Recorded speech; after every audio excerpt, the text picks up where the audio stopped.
Attendant demain avec Jean-Pierre Montanet, comme tous les matins. Bonjour Jean-Pierre. Bonjour Mathieu. À l'occasion de la COP25, toute la semaine, nous nous penchons sur des solutions au réchauffement climatique. Depuis lundi, ce matin, gros plan sur les coraux en voie de disparition. Une entreprise spécialisée dans les implants en céramique a peut-être une solution pour réparer ces coraux sans polluer. Oui, bouturer des coraux, comme on le fait pour une plante, histoire d'assurer sa reproduction, n'est pas très original, Mathieu. Mais les bouturer avec de la céramique, ça en revanche c'est une innovation majeure, spectaculaire et surtout non polluante.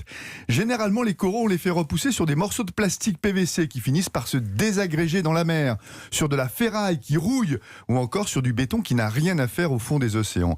Alors lorsque le directeur scientifique d'Iceram, spécialisé dans les implants en céramique d'alumine, a dit que l'on pourrait tenter de faire pousser du corail sur de la céramique, l'idée a paru bien farfelue. Et puis il y a eu ces premiers tests. Qu'ont donné les premiers tests? Eh bien, réussite un peu inespérée, mais totale. Ça s'est passé à l'aquarium de Limoges, dans un petit réservoir. Qui est bien connu pour sa barrière de corail.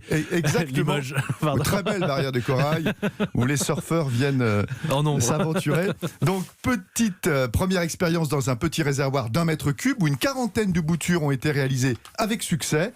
Le corail pousse même plus vite sur la céramique que sur le plastique. Il colonise complètement le support pour se développer.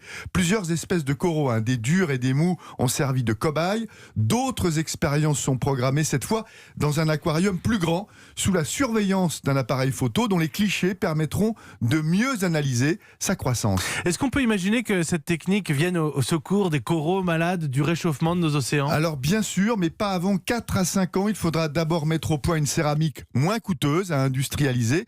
Mais ce qui rend optimiste, c'est que Iceram tient entre ses mains vraiment une technologie qui peut sauver les récifs coralliens. La France, présente dans les 3 grands océans, en possède 10%. Elle a donc un rôle de premier plan à jouer dans la préservation de ce vivant qui fascine. Un dernier chiffre, les coraux sont un peu la nurserie des mers.